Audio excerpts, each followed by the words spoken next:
Shabbat Shalom.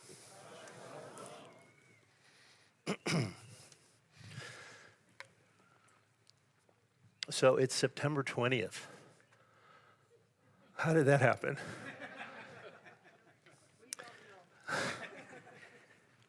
It's really hard to believe that we're already halfway through Elul, our month-long journey in which we engage in Cheshbon HaNefesh, the taking of an inventory of our souls as we prepare for the new year. 2 weeks ago, Rabbi Black helped us examine our communal selves at a time when community is so important to our feelings of safety and security. Last week, Rabbi Hyatt helped us to explore our interpersonal selves, how our relationships with other humans affect our journey through life. And Rabbi Hyatt reminded us that we are commanded to not remain indifferent when our friend or neighbor or even a stranger experiences a loss or a tragedy. This week, we consider our physical selves, the care of our bodies, known in our tradition as Shmirat Haguf, which literally means to guard the body. In the book of Deuteronomy, we find the verse, "Guard yourself and guard your soul carefully." And biblical commentators have understood this passage to be a religious imperative for taking care of both body and soul. As the Jewish philosopher Philo of Alexandria put it, the body is the soul's house. Therefore, shouldn't we take care of our house so that it doesn't fall into ruin? Moses ben Maimon, better known as Maimonides or the Rambam, was a Sephardic rabbi and a philosopher who became one of the most prolific and influential Torah scholars of the Middle Ages and is still one of our most important Torah scholars. Rambam lived in Spain from about the year 1135 until 1204. Think about that, 850 years ago. He was a remarkable thinker, a preeminent astronomer, and a physician to Egyptian royalty. Maimonides knew the importance of physical health and wellness and its relationship to spirituality better than most. In his magnum opus, a comprehensive compendium of Jewish law called the Mishneh Torah, Maimonides devoted an entire chapter to bodily health and well-being. He wrote, "When keeping the body in health and vigor, one walks in the way of God. It is a person's duty to avoid whatever is injurious to the body and cultivate habits conducive to health and vigor." With a clarity and acuity that is remarkable today, let alone 850 years ago, Maimonides addresses diet, nutrition, exercise, and physical activity, and the concept of avoiding things that harm the body while embracing things that benefit the body. He really was a health and fitness influencer way ahead of his time. So here are some ideas for how we can follow the guidance of the Rambam and fulfill this mitzvah of Shmirat Haguf. Diet and nutrition. I just have to say here that my family is going to have a good laugh as I espouse all these things about, especially knowing that I finished writing this at about 2:30 this morning. So we're going to talk about sleep, you'll see. Diet and nutrition. The Talmud teaches that it is forbidden to live in a city that does not have a vegetable garden. The rabbis understood the wisdom of eating fresh, nutritious produce long before the U.S. Department of Agriculture established its guidelines that now tell us that fully half of our diet should be made up of fruits and vegetables. Maimonides also warns against overindulgence. He writes, "Overeating is like poison to anyone's body. It is the main source of all illness. Most illnesses which afflict a person are caused by harmful foods or by filling their belly and overeating even of healthful foods." We know that food is essential to life and shared meals are a significant part of Jewish living. Healthy food choices can help us fulfill the mitzvah of taking care of our bodies. Exercise and physical activity. Maimonides wrote, "As long as a person exercises and exerts oneself, sickness does not befall them, and their strength increases.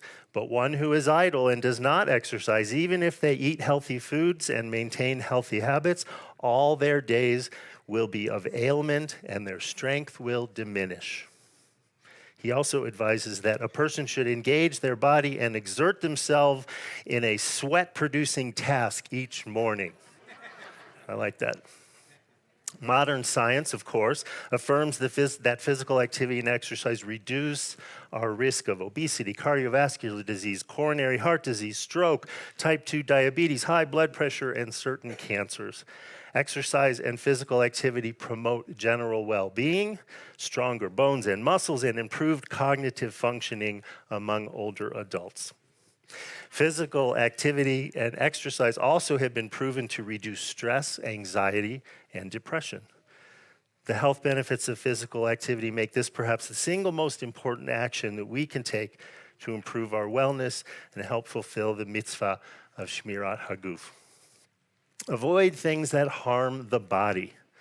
Rabbi Rick Schechter writes that Judaism is in many ways a path of moderation. We are encouraged to enjoy the body and bodily pleasures, while at the same time to avoid excesses in food, drink, and other physical and mental enjoyments. In Hebrew, this is called Shvil HaZahav, the golden path.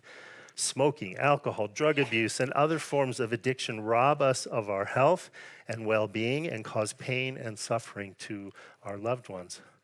Part of the mitzvah of Shmirat Haguf is recognizing when our behaviors have become harmful to ourselves and to others, making those necessary changes and seeking professional help when needed. Embrace things that benefit the body. Again, Maimonides from the Mishnah Torah. Together, day and night make up a period of 24 hours. It is sufficient for a person to sleep a third of this period, that is, 8 hours. These should be toward the end of the night so that there be 8 hours from the beginning of one's sleep until sunrise. Thus, they should rise from their bed before sunrise. How many of you were up before the sun this morning? Good for you. He goes on. I love this part. One should not sleep face down or on their back, but on their side. On the left side at the beginning of the night, and on the right side at the end of the night. They should not retire shortly after eating, but should wait some 3 or 4 hours. Finally, and this one may disappoint some of us, Rambam says one should not sleep during the day. No naps for you. I know, that adequate sleep can be a game changer for physical and emotional health. We all know what it feels like when we don't get enough sleep or we don't get a good night's sleep. We feel irritable, more pessimistic, less able to concentrate and focus on everyday tasks. We feel fatigued and weak. Our memory suffers. Our immune system weakens. We're more susceptible to colds and other diseases. Sleep deprivation puts us at a greater risk for obesity, type 2 diabetes, and heart disease. How much sleep does a person really need? Well, the National Sleep Foundation says that school-aged children need between 9 and 11 hours of sleep nightly. Teenagers, 8 to 10 hours is considered appropriate. Adults, 7 to 9 hours, and 7 to 8 hours of sleep for older adults. Think about that. Sleep is our key to health. As important as good nutrition and exercise in the performance of this mitzvah of Shmirat Haguf. Perhaps it is for this reason that Rabbi Judah says in the Talmud, the night was created for no other purpose than sleep. So, 850 years ago, Maimonides, 850 years after Maimonides, his words are as true as ever.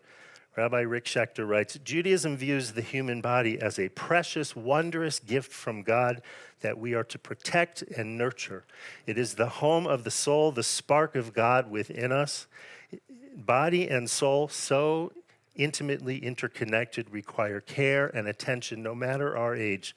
With proper sleep, diet, nutrition, exercise, and physical activity, and by avoiding things that harm our bodies, we practice Shmirat Haguf, helping us to thrive in our everyday lives.